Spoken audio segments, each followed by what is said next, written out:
9 నెలల పాలన చాలా అద్భుతం అని తెలుగుదేశం పార్టీ చెప్పుకుంటున్నా ఉద్యోగులు కానీ అంటే ప్రధానంగా ఉపాధ్యాయులు టీచర్లు వీళ్ళు యాక్సెప్ట్ చేయలేకపోయారా దాన్ని. అందుకే ఉత్తరాంధ్రలో ఉపాధ్యాయ ఎమ్మెల్సీ ఎన్నికల్లో ఘోర పరాజయం పాలవ్వాల్సి వచ్చిందా కూటమి మద్దతు ఇచ్చిన అభ్యర్థి. అయితే ఇక్కడ ఇక్కడ కీలకమైన అంశం ఏంటి అంటే టీచర్ల విషయంలో గతంలో జగన్మోహన్ రెడ్డి గారు టీచర్లకు అన్యాయం చేశారు అనేది ఆ కాన్సెప్ట్లోనే టీచర్లు అలాగే ఉద్యోగులు అందరూ కూడా ఇటువైపుకి వచ్చేశారు, కూటమిని గెలిపించారు. వాస్తవానికి టీచర్లు లేదంటే ఉపాధ్యాయులు ఉద్యోగుల ఓటు బ్యాంక్ అయితే ఖచ్చితంగా కోల్పోయారు జగన్మోహన్ రెడ్డి.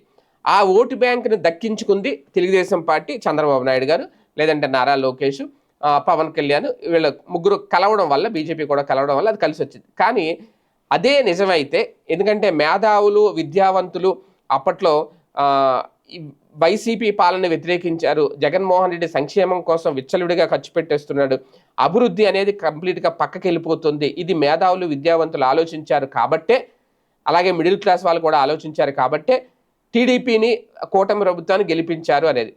అంటే ఇప్పటికీ ఆలోచన అదే ఉంటే గనక ఇప్పుడు ఓట్లు వేసిన వాళ్ళు సామాన్యులు కాదు కదా, అక్కడ వేసిన వాళ్ళు అందరూ ఉపాధ్యాయులే కదా, ఉపాధ్యాయ ఎమ్మెల్సీకి సంబంధించి ఇక్కడ జరిగింది.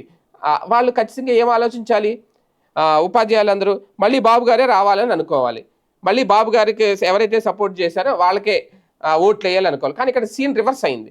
పైగా ఉత్తరాంధ్ర, అది అక్కడ ఉత్తరాంధ్రలో ఎక్కువ తెలుగుదేశం అభిమానులు ఎక్కువ, టీడీపీ క్యాడర్ కూడా గట్టిగా ఉంటుంది. కానీ అక్కడ కూడా అందులోకి హేమాహేమీలు అందరూ అక్కడే ఉన్నారు ఉత్తరాంధ్రలో.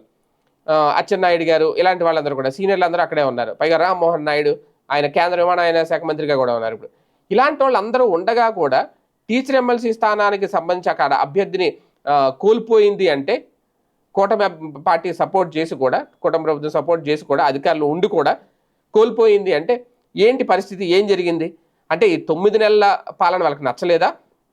ఈ 9 నెలల్లో చంద్రబాబు నాయుడు గారు తీసుకున్న నిర్ణయాలు, ఆ ప్రభుత్వం తీసుకున్న ఆ గవర్నెన్స్, ఆయన చెప్తున్న పొలిటికల్ గవర్నెన్స్ వాళ్ళు వ్యతిరేకిస్తున్నారా ఉపాధ్యాయులు?